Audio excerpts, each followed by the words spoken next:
Time now for Media Watch, a look at what's been making news in the Chinese media.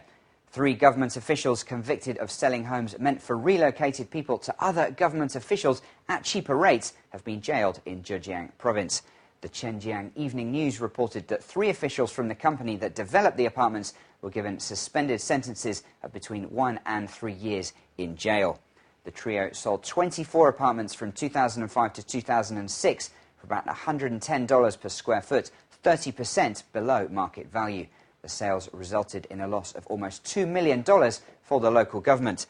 But the courts gave out suspended sentences because the home buyers had made up the price gaps and the trio showed remorse.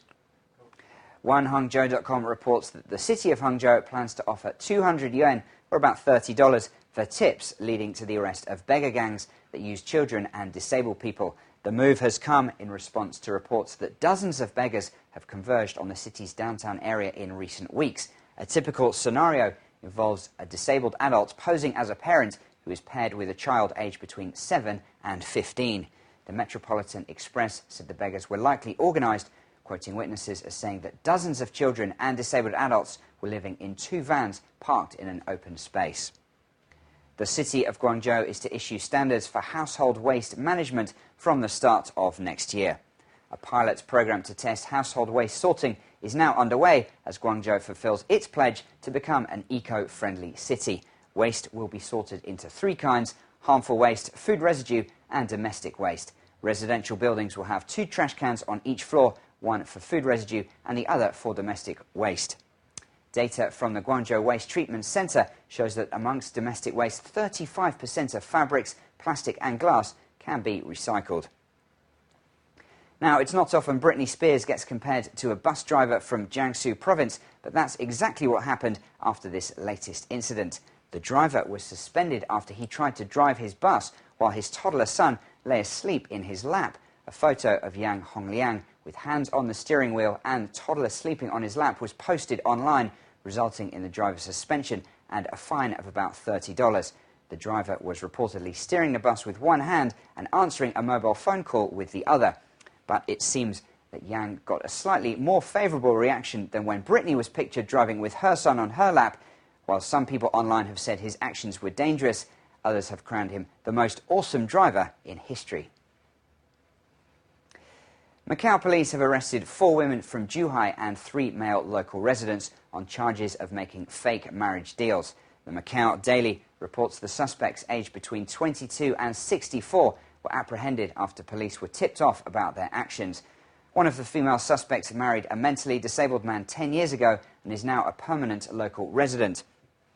The other female suspects married the male suspects in the mainland before applying for a Macau ID card.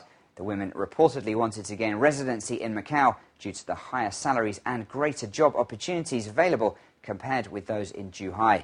The suspects face up to 8 years in prison if found guilty.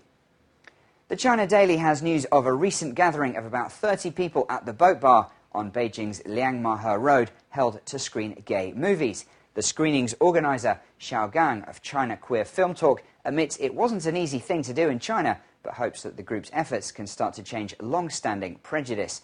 Homosexuality was first legalized in China in 1997, but China's Psychiatric Association only removed homosexuality from its list of mental illnesses in 2001.